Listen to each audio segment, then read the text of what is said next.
నమస్తే. Welcome to our channel.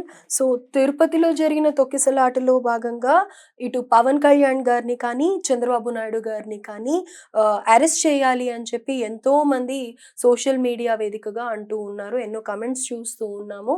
అలానే ప్రతిపక్షాలు కూడా ఎన్నో మాట్లాడుతూ ఉన్నాయి. ఇదే విషయం మాట్లాడదాం. ప్రస్తుతం మనతో పాటు సీనియర్ జర్నలిస్ట్ కిరణ్ పోల్దాస్ గారు ఉన్నారు. నమస్తే సార్. నమస్తే అండి.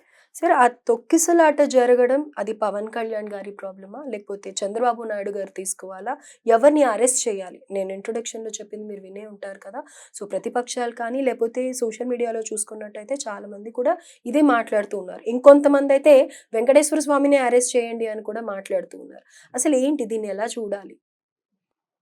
ఎవరైతే వెంకటేశ్వర స్వామిని అరెస్ట్ చేయాలని అంటున్నాడో వాడిని ముందు అరెస్ట్ చేయాలి.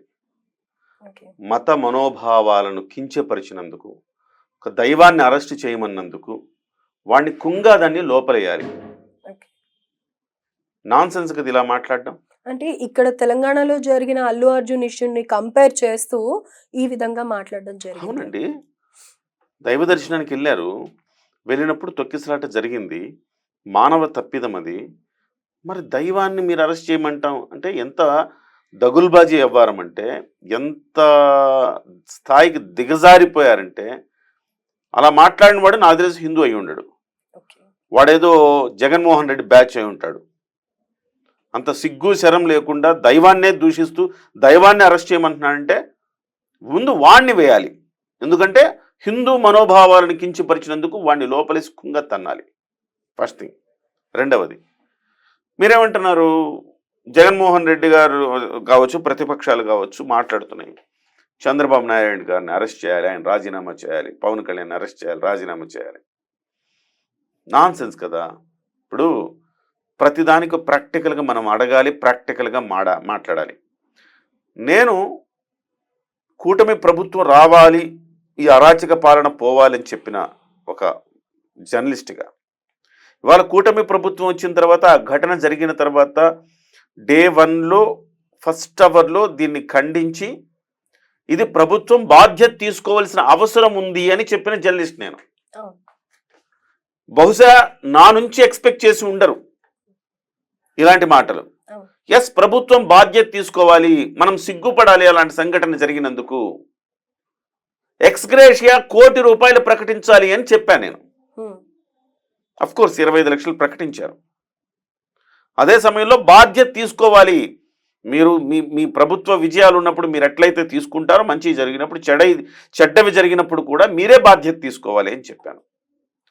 ఆ రకంగా పవన్ కళ్యాణ్ గారు బాధ్యత తీసుకున్నారు. ఆయన చాలా గొప్పగా మాట్లాడారు. ఇవాళ ఇక వీళ్ళు ప్రతిపక్షాలు అంటున్నట్టుగా అరెస్ట్ చేయాలంటే రాష్ట్రంలో ఏ మూల ఏం జరిగినా ముఖ్యమంత్రి గారు రాజీనామా చేస్తారా? ముఖ్యమంత్రి గారు ఆయన మీద కేసు పెట్టించి అరెస్ట్ చేస్తామా? అలాగే ఉప ముఖ్యమంత్రి గారి మీద కేసు పెడతామా? రాష్ట్రంలో ఏం జరిగినా అలా చేసుకుంటూ పోతే ముఖ్యమంత్రులు, ఉప ముఖ్యమంత్రులు, మంత్రులు మిగలరు కదా. ఎలా బాధ్యులు అవుతారు వాళ్ళు? దానికి ఒక యంత్రాంగం ఉన్నది. ఆ యంత్రాంగం చూసుకోవాలి. టీటీడీకే ఒక ఒక ప్రత్యేకమైన పాలనా యంత్రాంగం ఉంది. వాళ్ళు బాధ్యత తీసుకోవాలి. వాళ్ళ మీద కేసులు పెట్టాలి. కావాలంటే ఈవో బాధ్యత తీసుకోవాలి, ఈవో మీద కేసు పెట్టాలి. అక్కడున్న పోలీస్ అధికార యంత్రాంగం మీద బాధ్యత పెట్టాలి, వాళ్ళని అరెస్ట్ చేయాలి. సో అంటే మీరు డిమాండ్ చేయదలుచుకుంటే అంతవరకు డిమాండ్ చేయండి. అంతే తప్ప మీరు వెంటనే ముఖ్యమంత్రిని అరెస్ట్ చేయాలి, కేసు పెట్టాలి, ఉప ముఖ్యమంత్రి గారు ఇవాళ మాట్లాడిన మాటలు గతంలో మీ జగన్మోహన్ రెడ్డి గారు ఏనాడైనా ఎప్పుడైనా కలలోనైనా ఊహించగలమా అలాంటి స్పందన? ఎంత అద్భుతంగా మాట్లాడారు ఆయన. బాధ్యత మేము తీసుకుంటున్నాం, తప్పిదం జరిగింది, నన్ను యావత్ హిందూ సమాజం క్షమించాలి మమ్మల్ని అన్నారు. కేవలం ఇక్కడ ఆంధ్రప్రదేశ్ వాళ్ళకి చెప్పలేదు ఆయన, తెలంగాణ వాళ్ళకి చెప్పలేదు ఆయన, దేశంలో ఉన్న యావత్ హిందూ సమాజానికి ఆయన క్షమాపణ కోరాడు.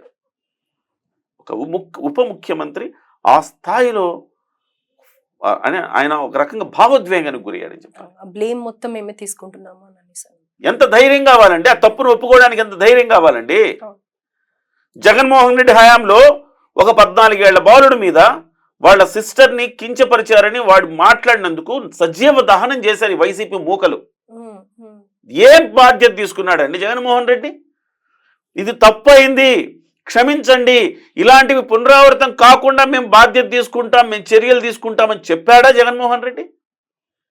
ఒక దళితుడిని చంపి వాళ్ళ ఇంటికి డోర్ డెలివరీ చేస్తే వాడిని మళ్ళీ పక్కన పెట్టుకొని తిప్పుకుంటున్నాడుగా జగన్మోహన్ రెడ్డి. ఏ రోజైనా బాధ్యత తీసుకుంటున్నా తప్పైందని అన్నాడా?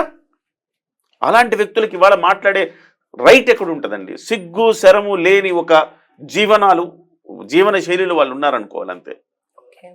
ఇవాళ నాకు తెలిసి చరిత్రలో ఏ ఉప ముఖ్యమంత్రి కానీ ఏ ముఖ్యమంత్రి కానీ ఈ రకంగా మాట్లాడింది లేదండి. ఇంత బాధ్యత బాధ్యత తీసుకుంటున్నానని చెప్పట్లా, ఎవరు చెప్పిన వాళ్ళు లేరు. పైగా ఆయన వస్తే చూడండి, కంపారిజన్ చూడండి.